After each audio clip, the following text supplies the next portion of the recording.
Welcome to Life in Pinstripes. I'm James Yevon. And I'm TJ Stolzenberg. Here we are, number 14, man. Big 1-4. 1-4. Tyler Wade number. If you're listening, Tyler Wade, I still like you.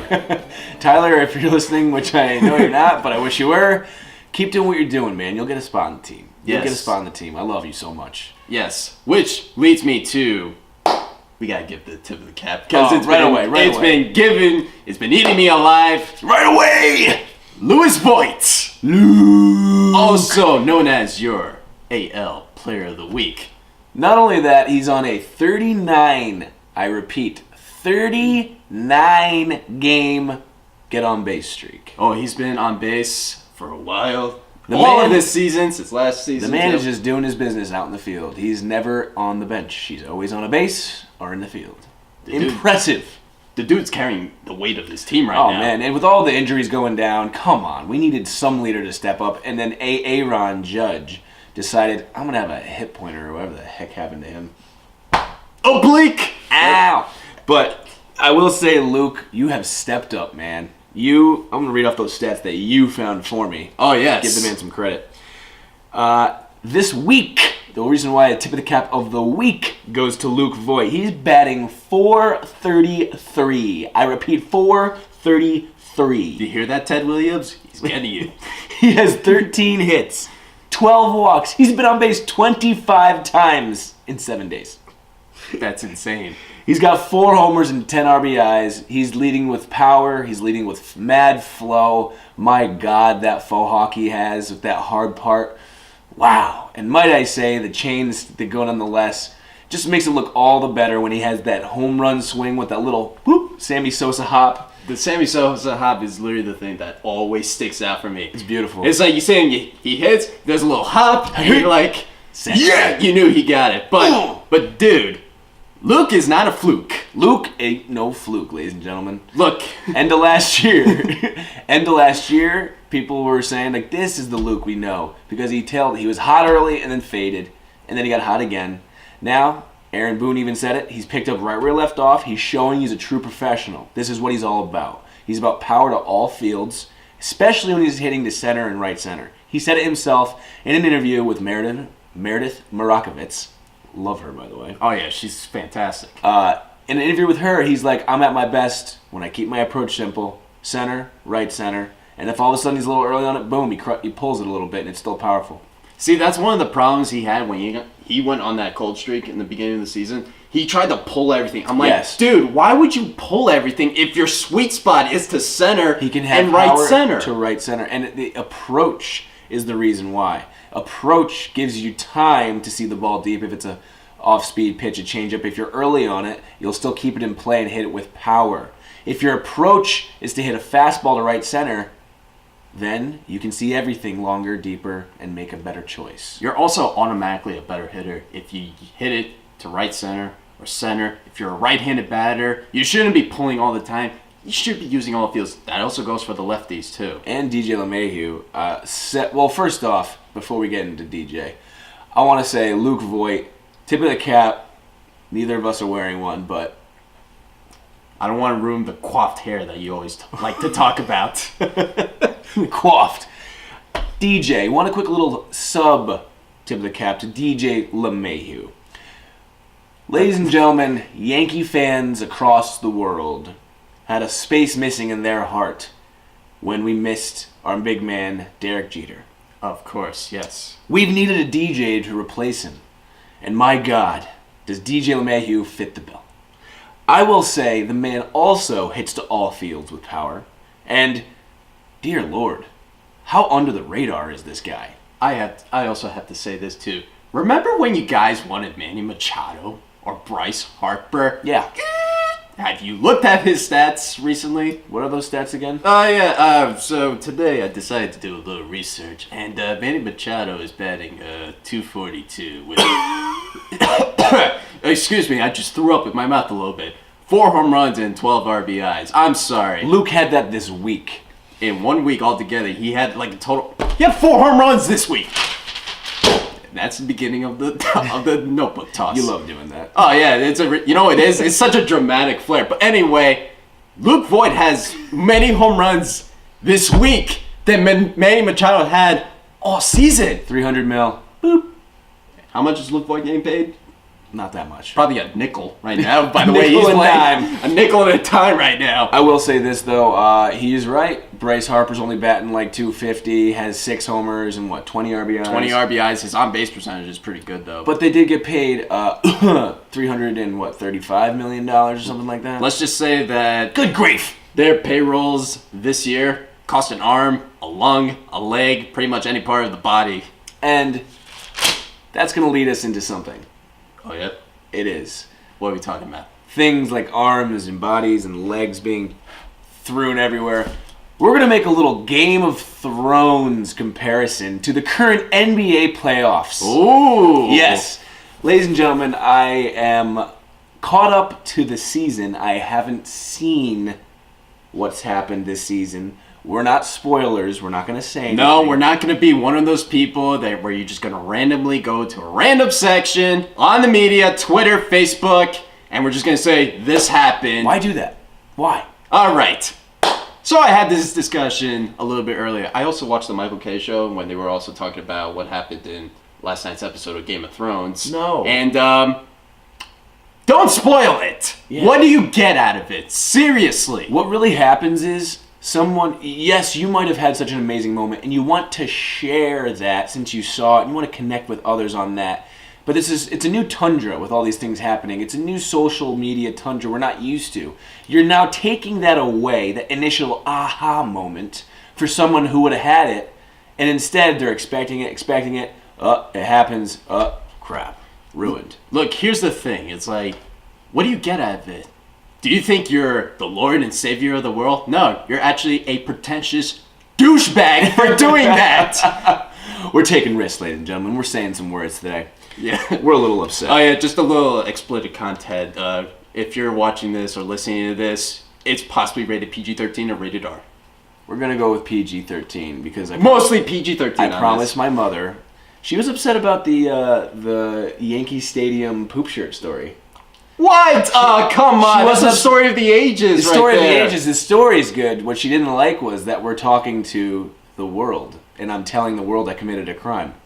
Hey, I've told the world many things. I told the world about my breakup. I told the world of a horrible date that I went on and what happened after the horrible date. James is all about horrible dates and breakups. Unfortunately. Hey, isn't that what being in the 20s is all about? That's horrible dates and breakups? I can attest to that, and I'm not going to continue. We're going to get right back to where we left off. Oh, come on. It's a great story from this. Thrones. Okay, yes. Game of Thrones. Game of Thrones. NBA playoff tundra. Now, we had a great idea of comparing certain characters to certain NBA players. Now, tell me, ladies and gentlemen, This was not easy, actually.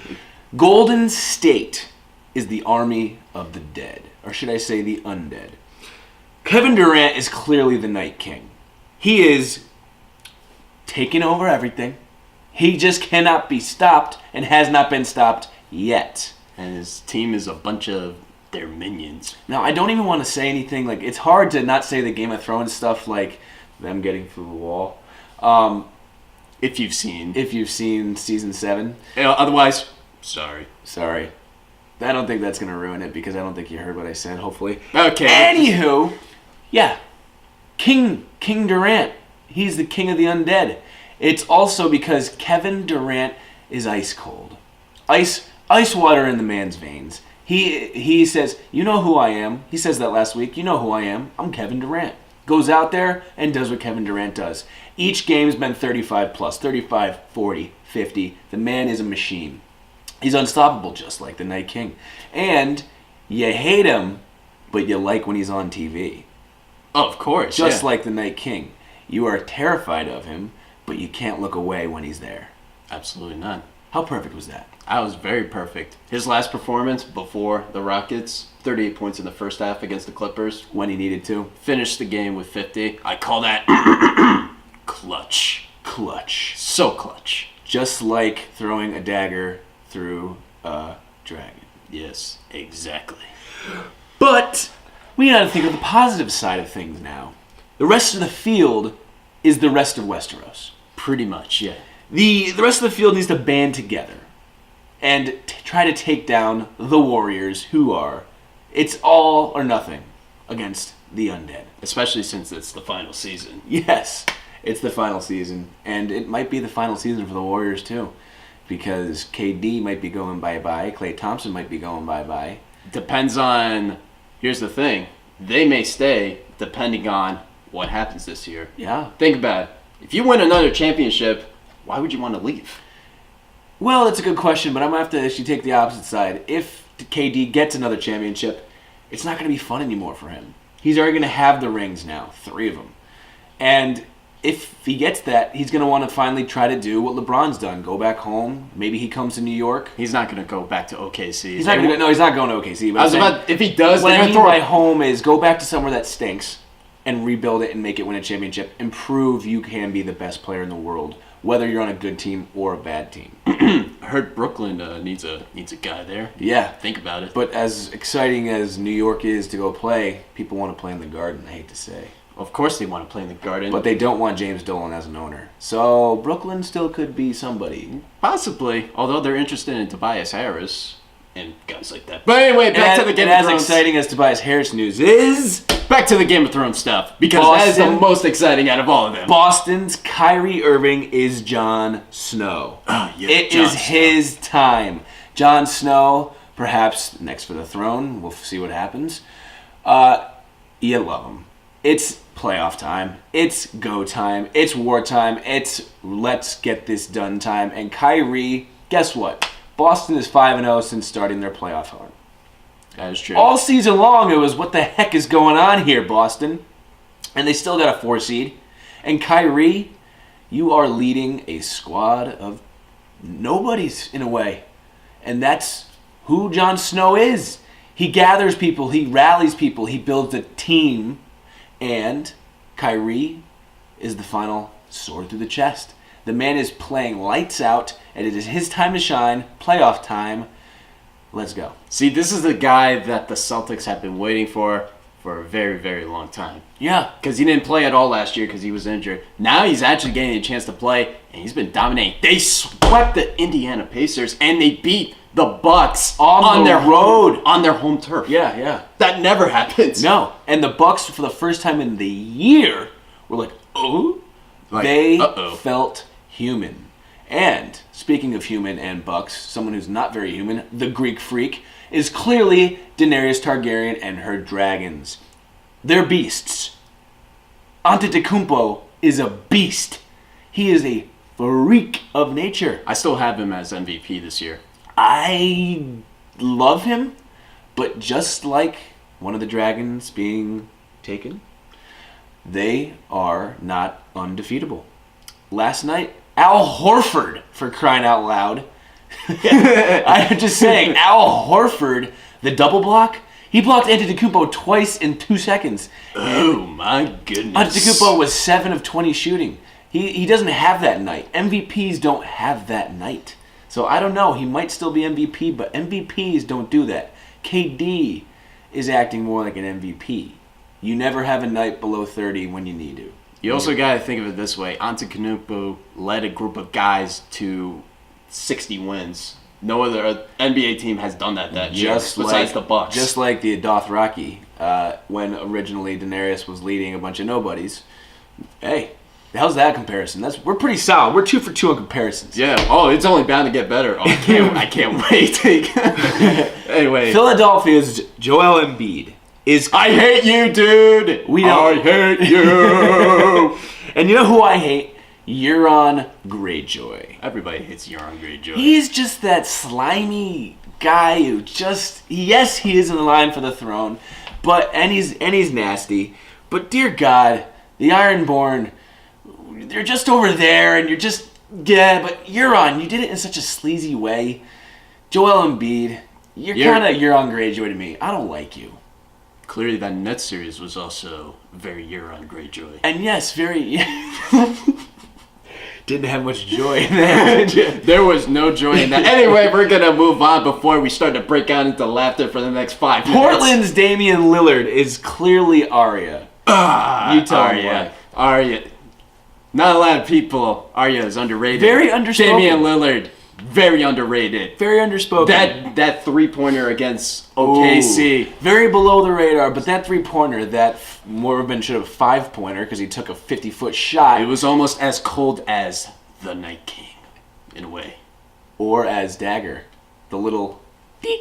Because Arya's small, Damian Lillard's small, but has such a big impact, just like Arya. Of course. I will say, the long path she's had with some not-so-fun guests is the same way Damian Lillard, in a way. Think about it. He had 1 year where he had LaMarcus Aldridge, he had he still has CJ McCollum. But still, who is CJ McCollum? Yeah, exactly. Thank you. They had Wesley Matthews, they had Nicholas Batum. They had a squad. Everybody left except for Damian Lillard, and they still took it to the playoffs. Yeah, and like he said, with seconds counting down, 7, 6, 5, he was 10 to 12 feet off of the 3-point line. And guess what? He's like, I'll shoot it from here. Let's see what happens. This looks good. Kush. Game. Goodbye. And goodbye, Westbrook. Moving forward, I want to say Houston's James Harden. Oh my goodness, James Harden is the Kingslayer. Of course he is. You know what it is? Jamie Lannister. Because he's been so close each time and doesn't get it every time. He hasn't slayed the king per se, but you kind of hate him, you kind of love him, and the way he plays the game, you don't like it. I hate it. Jamie Lannister has survived and gotten through, without a hand, spoiler alert, if you haven't seen season 2. You got a long way to go. In a way that you aren't fond of. It's not a heroic deed. It's ugly the way James Harden plays. These games of free throw battles and always looking for calls. We're actually going to pause. No, we'll get back to that. We'll get back because we have some furtherance to talk about the NBA playoffs. I also got one more thing to say about James Harden. The way he flops, he should have 20 Oscars by now. By the way he flops. Oh no! Like something like that. He's always looking for a call, but you know what? Jamie Lannister always seems to be looking for an edge, and he's still alive. He's still in the fight, just like James Harden and the Houston Rockets. Houston, you are somewhat the Lannisters. You are powerful, but might not be powerful enough and have a little too much of an ego heading into this battle against the Warriors and the Undead. Also, last night against the Warriors kind of proved what James Harden is like. Yes. We'll say, with time ticking, 3 seconds left, the man had a shot. James Harden, you had a shot. I'm also sorry. If you're hearing a cat scratching in the background, that's my cat. That's why I'm laughing right now. The cat has been meowing nonstop for the last 5 minutes. Yeah, I wonder if scratching. I wonder if the microphone picked it up. You know, I've been waiting for both. I've been waiting for both of our cats. Should I go get the cat? Maybe you should. Why don't you bring it into the crowd? Okay, so anyway, this is very fun comparing NBA players to Game of Thrones characters because Game of Thrones is obviously the highly anticipated season finale. The cat is right there. She's running away right now. And I'm still going on the show talking about Game of Thrones while you're chasing the cat. But anyway. So I'll say this. Game of Thrones has been a lot of fun, but it's not as fun as this. We had to take one bad guy. If you had to pick one terrible person in Game of Thrones, and you had to think for a second, wouldn't it be Joffrey? If you've watched Game of Thrones, obviously you know what happens. Screw this guy, he sucks. He was the worst human being. I never wished death on kids, but with Joffrey, he was absolutely the worst. And guess what? How is he not Russell Westbrook? Oh, of course. Come on, you knew that was the first. You were like, I were looking at this. James was looking at it earlier. I was like, we need a Joffrey. He's like, oh, Russell Westbrook. Not only because his Joffrey already dead, but Russell Westbrook's already out of the playoffs. He's dead too. Ironically, he was killed too by Arya, but that didn't happen in the show. You got to find out what happened. He was killed by a Stark? Oh, no, he wasn't. No, he wasn't. We'll get spoiler alert. Excuse me. But just like Russell Westbrook and Joffrey, making it too much about himself. It's selfish. He's not evil, but he kind of is evil looking, I will say. And it's not. He gets into fights with everybody. Everyone. Even the fans, too. And the media and the fans. And it's not enough about the big picture with him. It's just about me, we. You know what Russell Westbrook deserved? A couple of smacks to the face. Because he absolutely deserves it. And just like Joffrey, who needed a good spanking, Never got one. Always great to watch. And look what happened. Well, when he got slapped into the face a couple of times. Guess what happens, Russell? You're out. You're done. Damian Lillard got you. Just saying.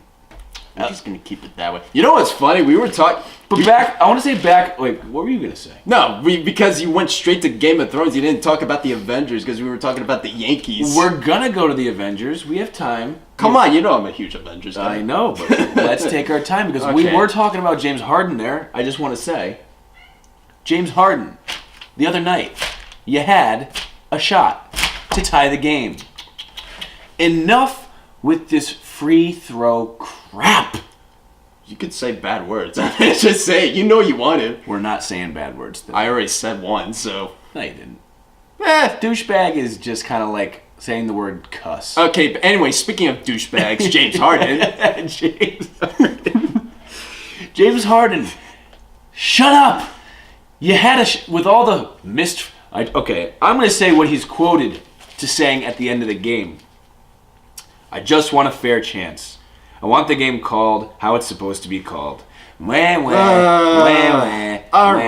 Dude, at the end of the freaking game, you had the ball in your hands. You were down 3 with less than 10 seconds left, and you had an open 3-point look. And you're the type of guy who, if his mind at all still goes to, I'm going to try to draw a foul right now, and doesn't have raw killer instinct to just make the basket, I don't like you. You're not gonna have the intangible. It's not just James Harden. It's everybody. They try to make excuses for the loss. Be a Chris Paul. Take responsibility. Chris Paul was quoted in saying in the same post-game conference, listen, I missed 3 free throws, cost us the game. I also, regarding the texts, you got to be careful. I got to be smarter because those 2 free throws were the difference. That's somebody, he is also quoted saying, lose by 1 or lose by 30. In the playoffs, a loss is a loss. Exactly. That's pretty much what I said. That's a leader. Like you said, that's a leader. Chris Paul, that's what I want to hear, James Harden. I want to hear some responsibility taking. That I had the shot and I missed it. LeBron James took responsibility. He does complain a lot, but he takes responsibility when he has a big moment on the line and it doesn't go his way. He does whine in the moment, but he doesn't do it in the post-game conference. And then it leads and bleeds into game 2, and then you're distracted with these refs, and you're not focused on you have the Warriors. You have the undead in front of you, man. You have no funny business. You're being a Lannister, even though, it's literally their opportunity you're being such a Lannister. They have the opportunity to dethrone the Warriors, and everybody wants the Warriors to be dethroned, except for the Bay Area. Exactly. And it's like, yes, even Cersei, who we couldn't compare to somebody. It would have been LeBron James if he was in the playoffs, but unfortunately, that didn't work out. Kind of would have been, that's well said.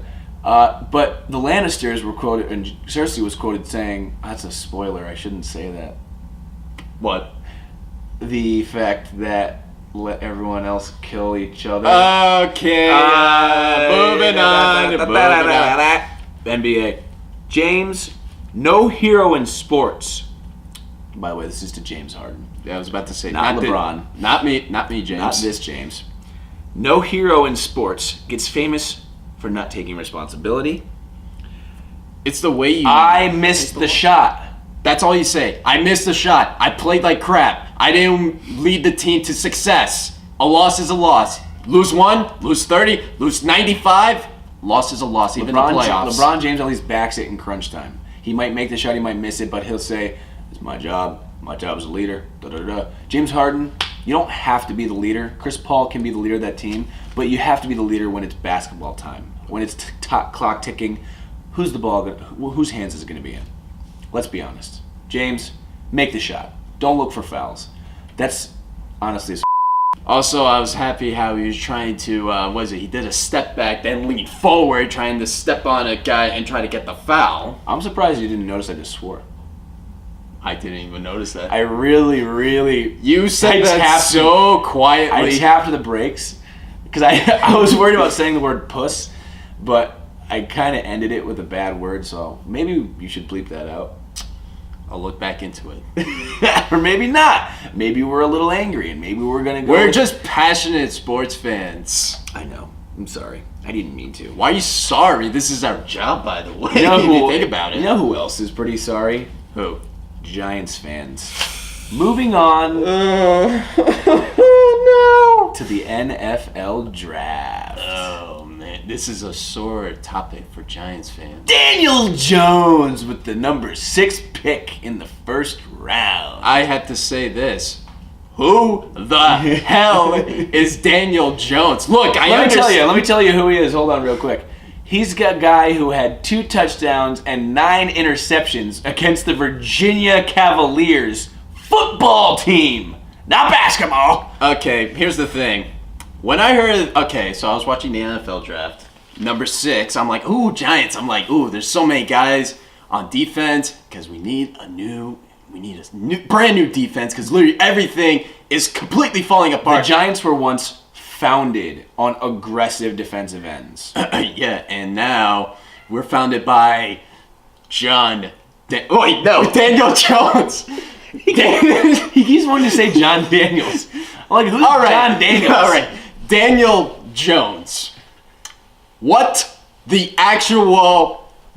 That's all. I'm just going to keep it right there. But anyway... Just like Mina Kimes, what are you doing? Oh, no! What are you doing? That's Dave Gettleman! Dave Gettleman, who sounds like a guy who talks like this with a bag of chips. You know, I need a little peanuts. You know, that can only sell you so much, guy. Just saying. Dwayne Haskins, left on the table. 50 touchdowns for Ohio State. Left on the table. In his first year. 8 interceptions. Not 9 in one game. In his first year, nonetheless, I almost said Yankees. The Giants could have easily had Dwayne Haskins. They could have easily had Josh Allen. They could have easily had a lot of guys that were probably 1,000 times better than what we have right now. And the cat is meowing in the background. Yes, I can tell. She's kind of ruining the flow right now. But anyway, the point... You want to know what my dad was quoted saying? All right, that's it. I'm grabbing the cat right now. Hey!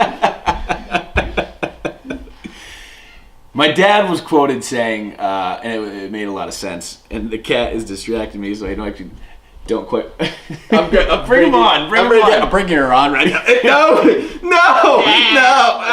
All right, so that didn't last anymore. But anyway, the point is, before I got cat distracted, what the hell are you doing right now? We're supposed to be rebuilding. Instead, we're going backwards right now. And I'm going to say what my dad was quoted saying. You want to know why Daniel Jones isn't a good idea? It's because he was a senior and he won the MVP of the Senior Bowl.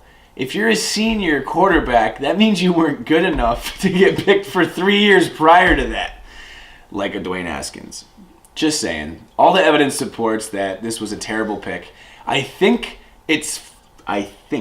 honestly, it's because they're still weirdly confident in Eli. They want Eli to show them the ropes for the next 2 years. So they pick some other goofy, really weird, loserish looking white guy. You know what? And think he's going to be the path back to greatness. You know what he looks like?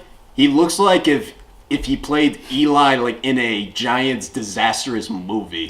That's kind of what he looks like. But anyway, yes, well said. But anyway, the Giants at most are going to win 3 games, probably. Notice how we're not talking about any other team in the draft. No, but you know what it is? Because the Giants one is the most shocking out of all the other draft picks. We were not shocked by Kyler Murray. And oh, no, that was obvious. I will say, what the heck?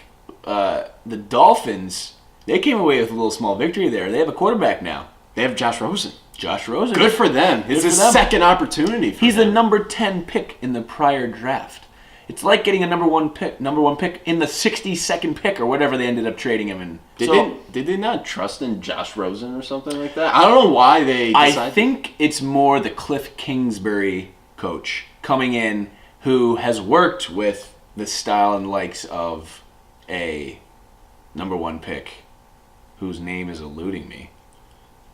Kyler Murray. Thank you. That took you a while. I gave you the layup, and I was like, "God save me! I'm drowning here." But man. anyway, Kyler Murray. Not only did he get picked by the Cardinals, he also was also meant to play baseball too by the Oakland A's. It's That's pretty cool. Picked in the first round, I think 20. But the fact that he chose football over baseball, where baseball you could get paid. Well, here's the deal. He can play. You have a small window when you play football. Exactly. Body wise, injury wise. If all of a sudden it doesn't work out 2-3 years, he can go back to baseball, and he could have another long 12 to 15-year career playing baseball. So, I think he made the right choice. Order of operations. Football's like multiplication, and baseball's like addition. Football's got to come first. More things happening, more numbers flying around.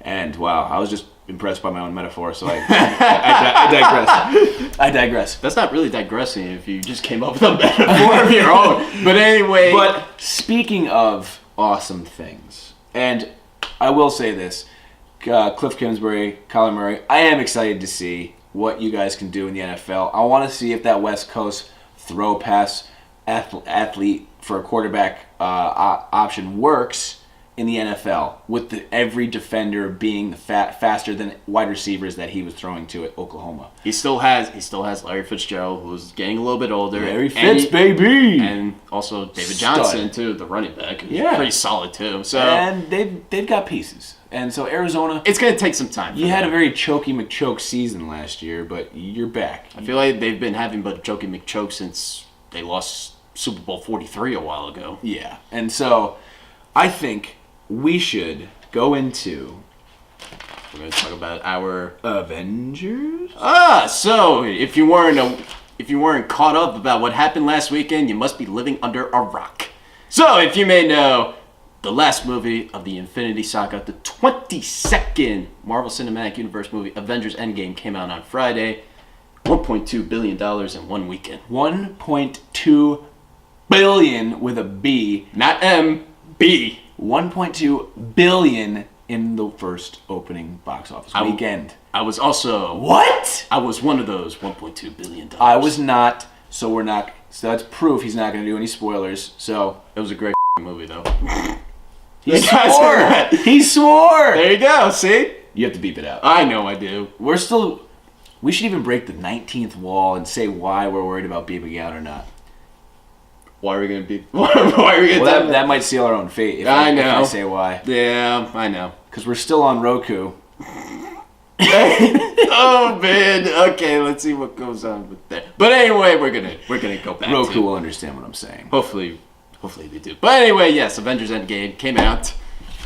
What are you doing right now? Sorry. This is such a bizarre episode right now. It's just a very bizarre episode. I just had to say something without saying it. I had to telepee it. Okay, so anyway, Avengers Endgame. Avengers Endgame. So we decided, hey, our Yankees are the hottest team in baseball right now. Yeah. New York Yankees baseball. The Plan B is back. How about this? Not Plan A Yankees, but Plan B New York Yankees. It is Plan B for sure. And Aaron Boone being just the calculist, the matician mathematically, putting it all together, bringing all these different pieces, and just day in, day out. He's had they're 17-11, they've played 28 games. I feel like he's had 28 different lineup cards. He deserves some love for once. And guess what? Aaron Boone, who has had big booms in his past, home run. Game 7, 2003 American League Championship Series that led us to the World Series against the Marlins. Fortunately, we lost that series. Oh, yeah, but anyway, by the way, it was against the Red Sox. Just wanted to slide that in there. Of course it was against the Red Sox. Because it's the last time we can say anything really about that. Yeah, unfortunately. Because the following year was the... No. You mean the tip of the cap where you have to respect that kind of moment? You have to respect the four games in a row, Red Sox. But it's kind of tough. You know it is. I'm trying to tip it, but it's like my hand is kind of shaking too because it's like it's hard to do the tip of the cap to the Red Sox. Well, guess what? Your hand was shaking even more when Aaron Boone hit that home run. And just like somebody who does big booms, we made some comparisons, and we think Aaron Boone is Iron Man. Yes. I know Tony Stark. This was very difficult, by the way, because we thought Aaron Judge should be Iron Man. Could have been, but then I realized Aaron Judge is actually Captain America because he defies America, and he defines America. Defines, sorry, not defies. Defines. Judge, jury, executioner. Just saying, that's what America's all about. Sadly enough, but Judge, you are Captain America. You are the leader within the club. Why Iron Man is the overarching guy. He always goes off by himself and takes on the big bad guy by himself. Aaron Boone takes on the media. He takes on the whole kit and caboodle. Yep. But Aaron Judge is the inside leader. Yes. Captain America is the inside leader. And might I say, a little shout out to... Who are we doing a shout out to? the actor. Who played Captain America? Yes. Chris Evans! Christopher Evans! You gotta give love to Chris Evans. People say I look like him. Do I? I don't know, do you? Where's your shield? If I shave, I look like Chris Evans. If I don't shave, I look like Tom Cruise. Unless if you look like Chris Evans of Infinity War. Cause he didn't shave. Exactly! There you go. Me? I don't know what I look like. Maybe Spider-Man. You do kind of look like Spider-Man. Well, Spider-Man the newest Spider-Man. Well, Tom Holland. well... Oh no! Why you gotta do that? You just ruined it for the Infinity War. No, I didn't.